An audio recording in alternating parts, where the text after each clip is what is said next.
Hi everyone.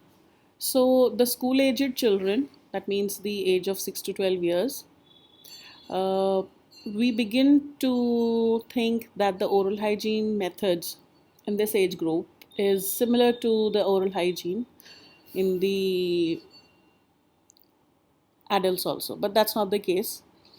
And that is why I'm going to discuss the do's and don'ts of the oral hygiene methods that are to be implicated in this age group. Now, the typical thing that we see with this age group is they start to overtake responsibilities. They start to accept that the responsibility is increasing upon them as they are growing.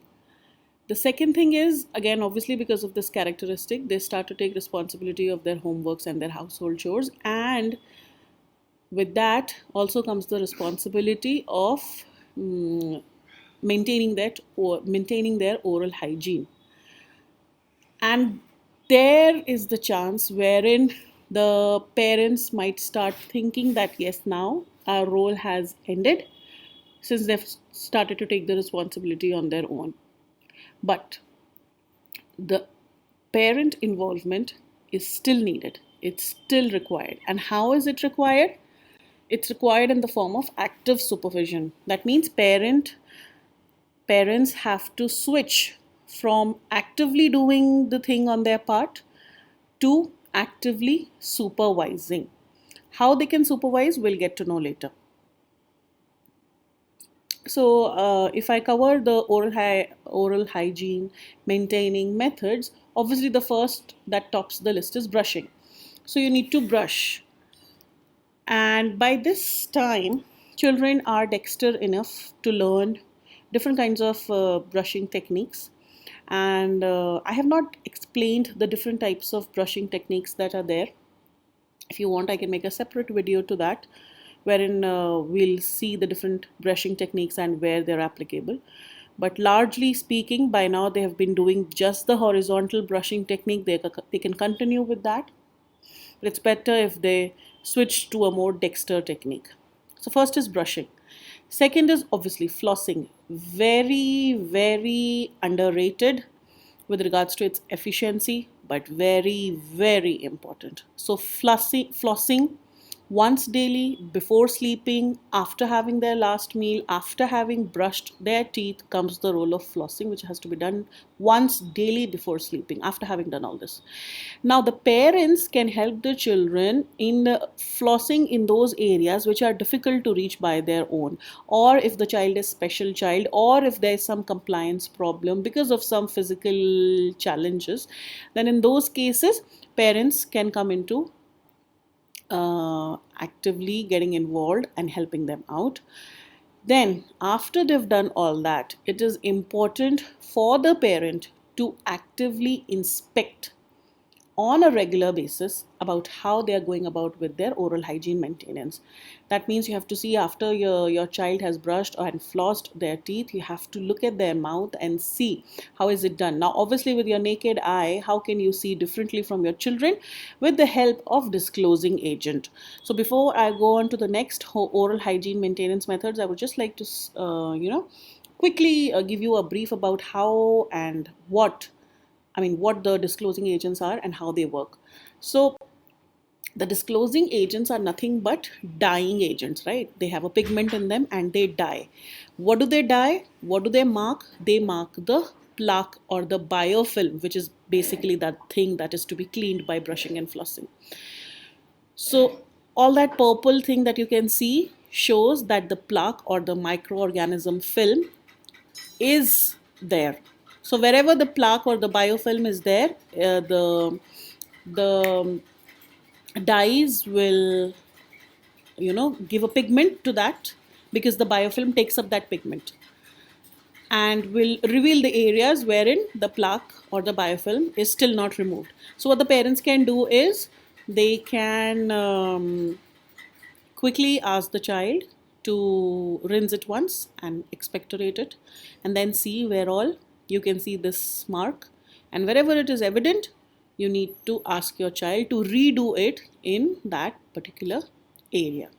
Now, continuing the oral hygiene methods, use of fluoridated dentifrices is highly recommended. That means the use of toothpaste that has fluoride is strongly recommended. Okay, because this helps in increasing child's tooth resistance towards caries and all. And I'll also put a link to the video wherein I've discussed what all you need to see while buying a toothpaste. I'll put a link of that video in my description box. The second thing that they are supposed to do is use of fluoridated gels and rinses, especially for those children, in fact, exclusively for those children who have a high risk of caries. Okay, that your dentist is going to prescribe you, or your periodontist is going to prescribe you. My role is just to make you aware that yes, if he's saying or if she's saying this is saying, then she's saying this right. Because my entire idea behind all this is to educate a layman mind so that no one can fool you around. Then also use of mouthwashes like chlorhexidine and Listerine. I'll put a link of the video that I've done over mouthwashes also in the description box. You can listen to that and see that video wherein I've discussed about are mouthwashes really necessary. So that is there.